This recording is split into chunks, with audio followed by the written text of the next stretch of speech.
Écouter la parole très tôt le matin dans sa vie, c'est une grâce parce que la parole de Dieu, c'est la vie. Nous allons écouter la parole du Seigneur dans les livres de Genèse au chapitre 12, versets 1 à 3, avec pasteur maman apôtre Séraphine. Nous lisons au nom de Jésus-Christ. Le Seigneur dit à Abraham, quitte ton pays, ta parenté et la maison de ton père et va dans le pays que je te montrerai. Je ferai naître de toi une grande nation, je te bénirai et je rendrai ton nom célèbre. Tu seras une bénédiction pour les autres. Je bénirai ceux qui te béniront et je maudirai ceux qui te maudiront. À travers toi, je bénirai toutes les nations de la terre. Gloire à Dieu. Bien-aimés, nous allons parler aujourd'hui de quitter. Dieu cherche un homme qui a accepté de quitter. Dieu veut marcher avec quiconque est prêt à quitter.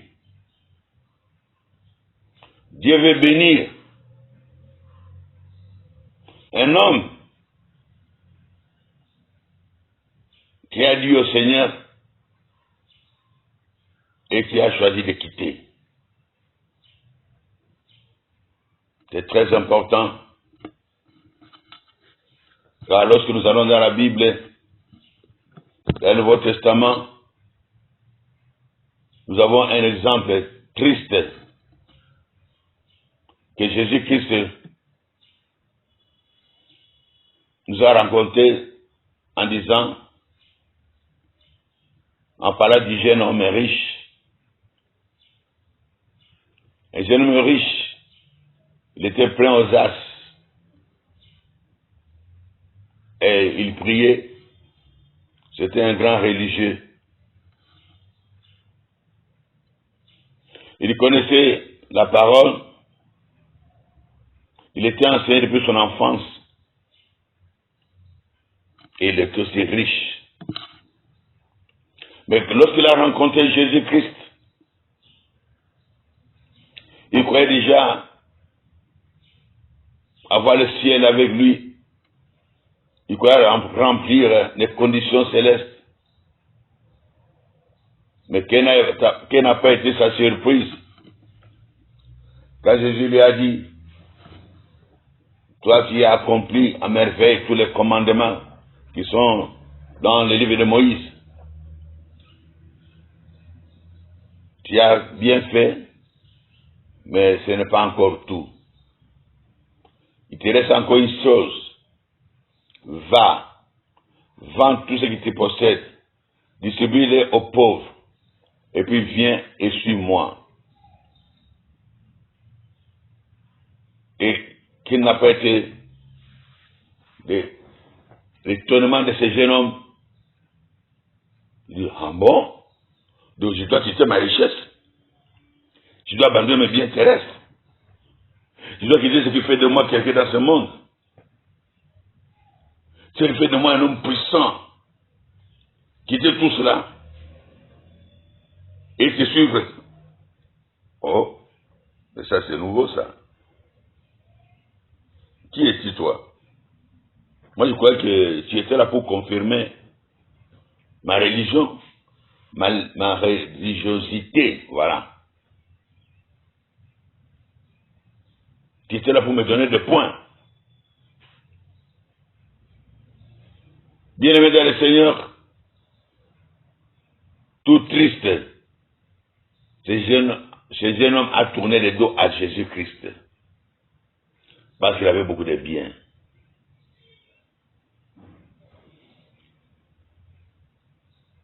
Le Seigneur nous dit dans sa parole,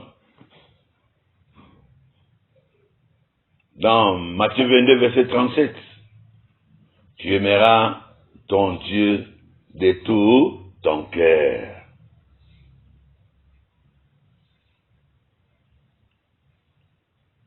Tu ne partageras jamais ton Dieu avec quoi que ce soit dans ce monde.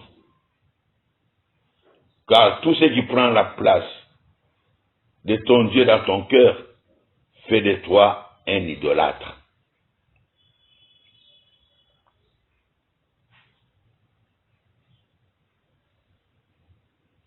Et la parole de Dieu nous dit, dans Psaume 37, verset 4, « Fais de l'Éternel tes délices, et il te donnera ce que ton cœur désire. » Dieu est capable de rendre ton nom grand, comme venons de dire, de rendre ton nom célèbre. Fais de toi un homme riche dans ce monde. Fais de toi une source de bénédiction, nous venons de le lire, que par toi il bénira beaucoup de nations.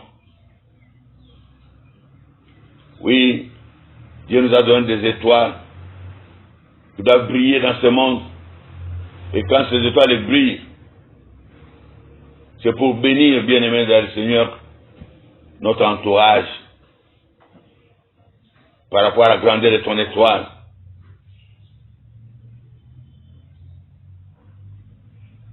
Et beaucoup de chrétiens ne savent pas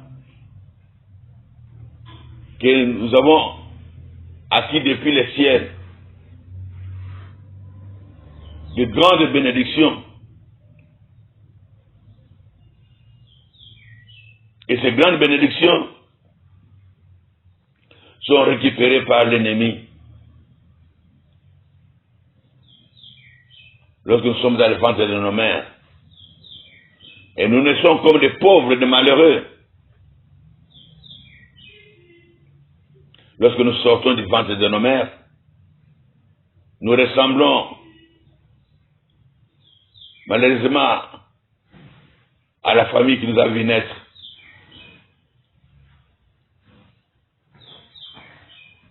Et nous croyons que notre vie a une destinée terrestre. Parce que la terre est pauvre. La terre n'a rien.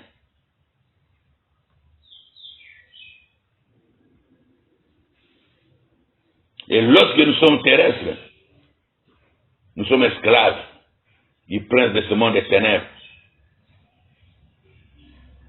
Voilà pourquoi Jésus est venu en fait de détruire les œuvres du diable.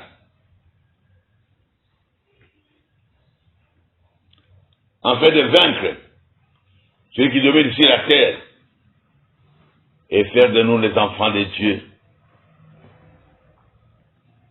Avec beaucoup de potentialités.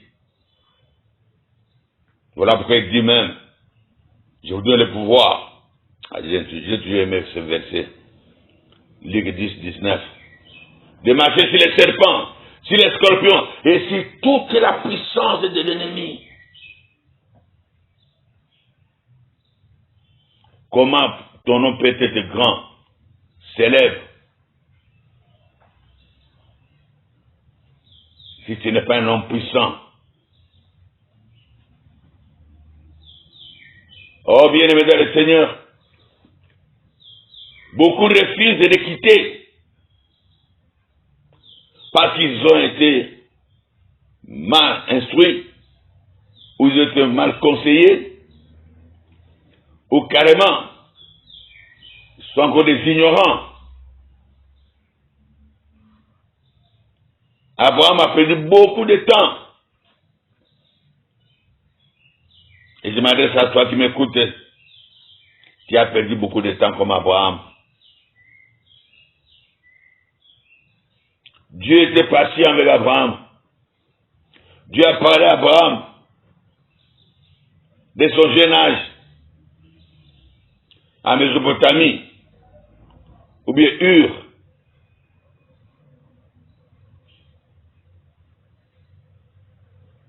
Mais Abraham n'a pas voulu comprendre, n'a pas voulu saisir cette opportunité d'être béni depuis le jeune âge. Pourquoi?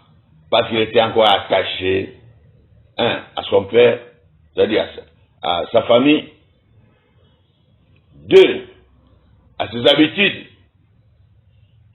à ses coutumes ancestrales. Lorsqu'on est encore attaché au monde, à la famille biologique, on est dirigé par l'esprit de cette famille biologique. On est dirigé, contrôlé par l'esprit ancestral. Et on ne peut vivre que les conséquences de cet esprit qui agit dans la famille. Et quand ce n'est pas l'esprit de Dieu, ça doit être l'esprit du voleur, du destructeur. Et voilà pourquoi beaucoup de chrétiens, soi-disant chrétiens entre parenthèses, sont encore jusqu'aujourd'hui en train de vivre la condamnation. Pourtant, la Bible nous dit clairement dans Romains 8:1, il n'y a plus de condamnation pour celui qui est en Christ. Si tu es en Christ, c'est que tu as quitté. C'est que tu as quitté. C'est que tu n'es plus contrôlé par les esprits de poursuite et de contrôle. Et beaucoup de gens croient que lorsqu'ils viennent en Christ, le fait seulement de fréquenter l'église, le fait seulement de commencer à prier, et les choses ont changé. Non, bien-aimé, c'est dans ton cœur que tu dois apprendre à quitter. Abraham, lui, il devait quitter physiquement. Quitte ton pays, ta patrie, la maison de ton père. Pourquoi? Parce que là où habitait Abraham avec son père, en Mésopotamie, on adorait le roi soleil. Et Abraham était condamné à subir la loi familiale, parentale. Abraham était consacré dans des alliances familiales.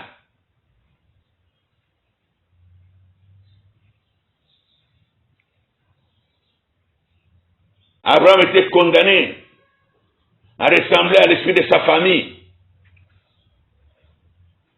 Voilà pourquoi vous allez entendre beaucoup de gens qui disent, dans ma famille, personne n'est réussi. Dans ma famille, les filles ne se marient pas. Dans ma famille, les garçons ne terminent pas les études. Dans ma famille, quand on se marie, on doit se divorcer. Dans ma famille. Mais quand est-ce que tu vas quitter, bien-aimé, cette famille-là? Personne ne te fera sortir là des forces, personne. Mais si tu écoutes la voix de Jésus-Christ, et que tu crois qu'il a versé son sang pour que la médiocrité, la condamnation, la limitation cesse de ta vie, tu n'auras même pas à hésiter. Comme Abraham, il a mis beaucoup de temps, mais à un moment donné, il a compris la voix de l'Éternel lorsqu'il avait 75 ans. Quel temps perdu, quel gâchis, tout ce temps-là. S'il avait compris, bien-aimé, que ce bonheur ne résiste pas dans l'esprit de la famille. Son bonheur n'était pas dans les traditions ancestrales, dans les lois des ancêtres. Oui, bien-aimé, je me rappelle une sœur, j'étais encore au début de mon ministère, et je faisais mes voyages missionnaires à l'intérieur du pays. Et j'arrive dans une petite ville où on fabriquait beaucoup de ciment. C'est là où j'étais invité pour évangéliser. Et après avoir fait le travail, je vois une sœur qui vient me voir. Elle me dit, homme de Dieu, ce que tu prêches là, c'est bien. Hein? Mais la réalité, c'est autre chose. J'ai dit, qu'est-ce que vous voulez dire par là, ma sœur? Elle me dira, homme de Dieu, je suis infirmière. J'ai pu économiser pendant 10 ans. J'ai mon argent pour m'acheter moi-même une maison à moi. Mais j'ai peur d'acheter la maison parce que si j'achète la maison et que mon oncle attend que j'ai acheté la maison, il viendra me l'arracher, il va donner à ses neveux. Je crois. Oui, c'est comme ça chez nous. C'est l'oncle qui décide de tout. Tu as quel âge? Oh, j'ai déjà 37 ans. Ah, 37 ans. Et on décide encore sur ton argent. Oui, c'est notre tradition. Si tu ne le fais pas, si tu n'acceptes pas, tu vas mourir. Mais ça fait combien de temps tu pries? Oh, mais j'étais dans les cieux, ça fait 12 ans que j'ai pris ça. 12 ans que tu pries. Et tu es encore soumis aux lois ancestrales. Il dit, c'est comme ça, on me dit, alors qu'elle devait faire ça. Non, viens avec cet argent-là. Tu peux venir demain avec cet argent? Oui, elle est venue. On a prié pour cet argent. J'ai consacré cet argent au Seigneur. J'ai prié pour elle. Je l'ai consacré aussi au Seigneur. J'ai dit, ma soeur, va acheter ta maison.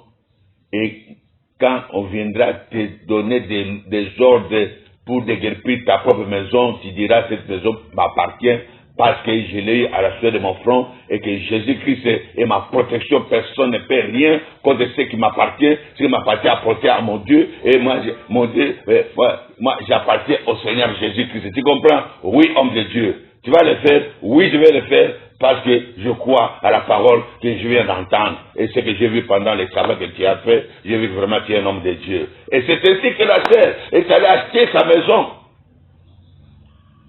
Plus précisément à Bazangungu, pour ceux qui connaissent bien le Congo, ou l'ouest du Congo. À Bazangungu. C'est là où il est allé acheter dans cette ville-là. Il a quitté la ville et l'habité où il y avait l'industrie de cimenterie. Il est allé maintenant acheter à Bazangungu. Bien aimé dans le Seigneur, un mois après avoir acheté la maison, son oncle a appris que la sœur Béa, c'est ça son prénom, elle a acheté une maison. Elle voit un beau matin débarquer dans sa maison son oncle avec des petits neveux. Et l'oncle dit à la sœur Béa, oh, ma nièce, ma fille, mon enfant, qui a bien fait d'acheter la maison. Voilà, j'amène avec moi les propriétés de cette maison qui vont rester avec toi dans cette maison, mes deux neveux. Il n'était même pas encore assis. Et à la sœur Béa de rétorquer directement. Cher oncle, avec tout le respect que je vous dois, je vous accueille en tant qu'oncle. Mais lorsque vous aurez terminé et que vous voulez partir, prenez vos deux neveux, partez avec, car ici c'est ma maison et je vais rester seul. Donc il dit, quoi? C'est à moi que tu t'adresses de cette façon? Répète encore ce que je viens de dire. Peut-être que je n'ai pas bien entendu. Ça, oncle, lorsque tu vas partir, prends tes deux neveux et retourne chez toi avec eux, parce qu'ici c'est ma maison, c'est moi qui décide, c'est ma maison, et cette maison m'appartient. Jésus-Christ m'a donné le moyen et le pouvoir d'acquérir l'argent, et c'est avec cet argent que j'ai acheté cette maison, et cette maison n'appartient à personne. C'est ça. En bon, les enfants, vous avez écouté ce que je viens de dire? Allez, on entre. On reviendra ici dans 1 mois. Et je te dis que tu ne seras plus là. Et il est reparti. Bien aimé dans le Seigneur. L'oncle est reparti. Et la sœur Béa Il est en train de prier. Il a fait des déclarations. Il a rendu nul sans effet toutes les flèches empoisonnant formées du malin qui viendront de l'homme contre vous, contre sa vie.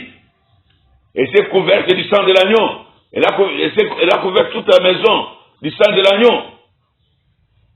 Il a bétonné. Il a élevé un mur, un principe de sang de Jésus tout autour de la maison et de la parcelle. Et je vous annonce que jusqu'aujourd'hui, la CRBA est dans sa maison. Les 1 mois sont passés. Les 1 mois est passé. Les semaines sont passées. Les 1 mois est passé. Rien n'est arrivé à la CRBA. Elle n'a rien vu. Elle n'a rien entendu. Et jusqu'aujourd'hui, elle est dans sa maison. Bien-aimé dans le Seigneur, tu dois quitter. Tu dois quitter. Toi qui es encore géré par ta famille. Mon frère, toi qui décides. Avant de décider, tu dois contacter encore ta famille. Toi qui es déjà marié. Pour prendre une décision avec ta femme. Mais tu dois d'abord te référer à ta famille. Oh, c'est chez nous qu'on fait comme ça. Non, bien-aimé. Tu risques de vivre seulement avec les 1/10 de tes bénédictions toute la vie. Mais tu ne sauras jamais l'immensité de bénédictions qui sont devant toi parce que tu ne veux pas quitter. Il y a d'autres personnes que le Seigneur, s'ils ne veulent pas quitter d'eux-mêmes, le Seigneur les force de quitter. Parce que si tu es une très grande étoile, le Seigneur ne t'attendra pas parce qu'il a une mission accomplie sur la terre, mais il doit passer par toi. C'est l'exemple de Joseph. Joseph, ses bénédictions n'étaient pas en Canaan, mais ses bénédictions étaient en Égypte. Mais comment peut-il aller en Égypte? C'était impossible. C'était un monde qu'il ne pouvait même pas fréquenter. Parce que la Bible déclare dans Exode 20, verset 3, je crois, la Bible déclare, 1 à 3 plutôt, c'est moi qui t'ai fait sortir du pays de l'Égypte. Et tu n'auras point d'autre Dieu devant ma face. Le pays où Dieu fait sortir ses enfants, voilà, c'est là où était la bénédiction de Joseph. Mais comment pourrait-il aller dans ce pays maudit? Et pourtant, c'est là que ses bénédictions. De lui-même, humainement parlé, il ne pouvait pas y aller. Là où toi, tu es incapable de faire les pas par toi-même, Dieu te fera sortir de là à sa manière. Je répète encore. Là où tu n'es pas capable de t'exécuter toi-même pour sortir, de faire le faux pour sortir, c'est impossible. Dieu te prendra en charge. Il le fera pour sa gloire.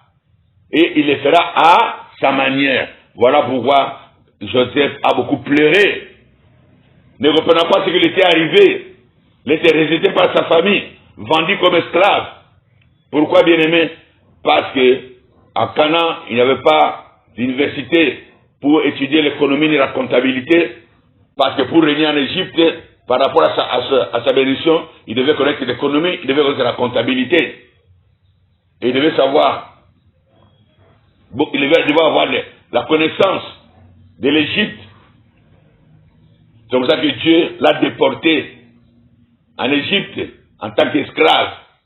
Il a appris la comptabilité, il a appris l'économie dans la maison de Potiphar.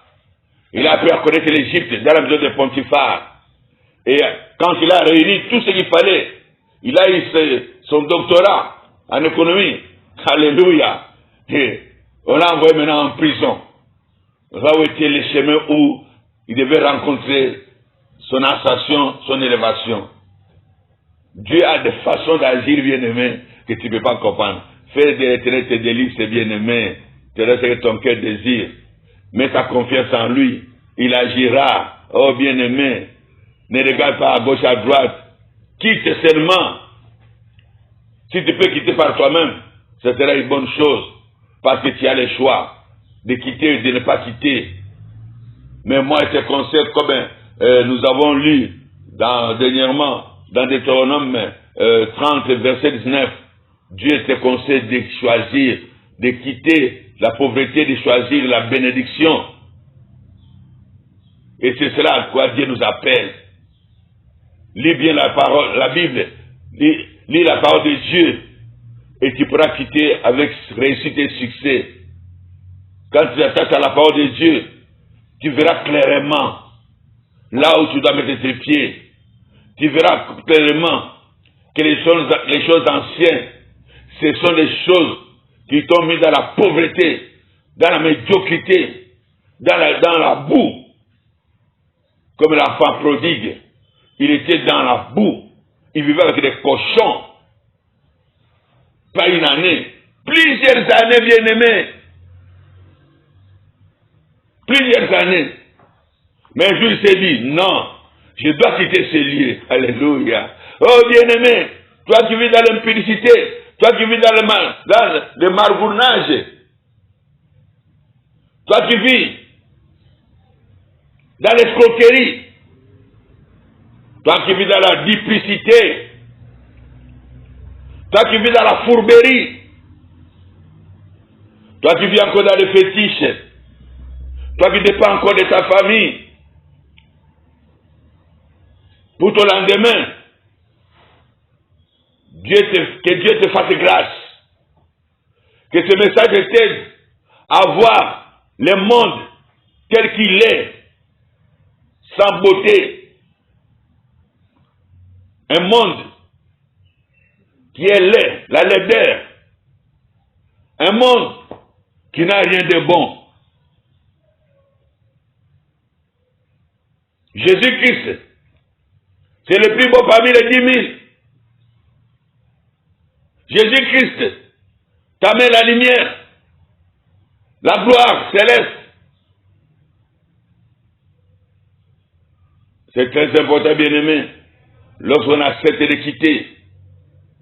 C'est très important, bien-aimé, lorsqu'on a la grâce de quitter.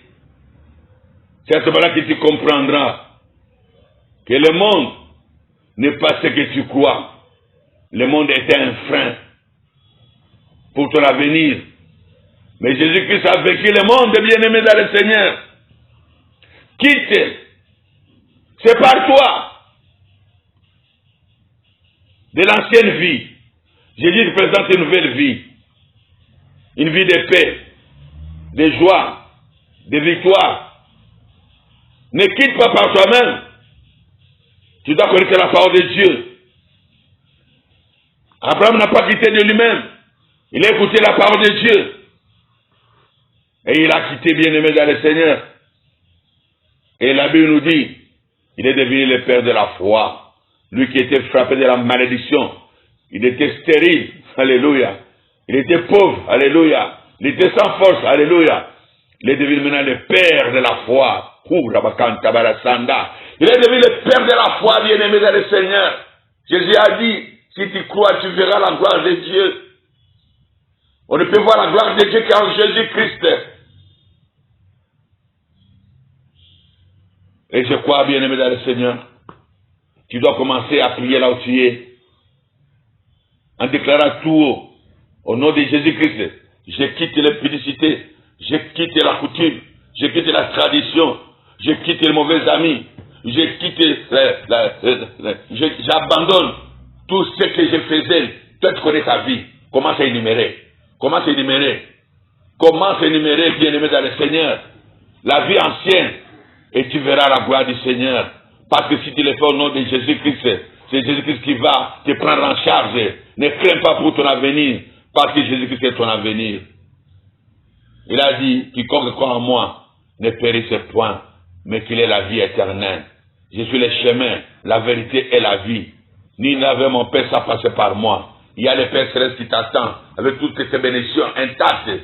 Si tu quittes le Père terrestre, en esprit bien-aimé, je répète bien en esprit, et tu verras la gloire de Dieu. Tes lendemains sont meilleurs dans le nom puissant de notre Jésus-Christ. N'oublie pas, tu dois faire la prière de quitter, d'abandonner tout ce qui est terrestre, tout ce qui te colle à la peau, et Jésus-Christ te prendra dans ses mains. Au nom de Jésus-Christ, nous avons prié, Père, et nous en tous. Amen.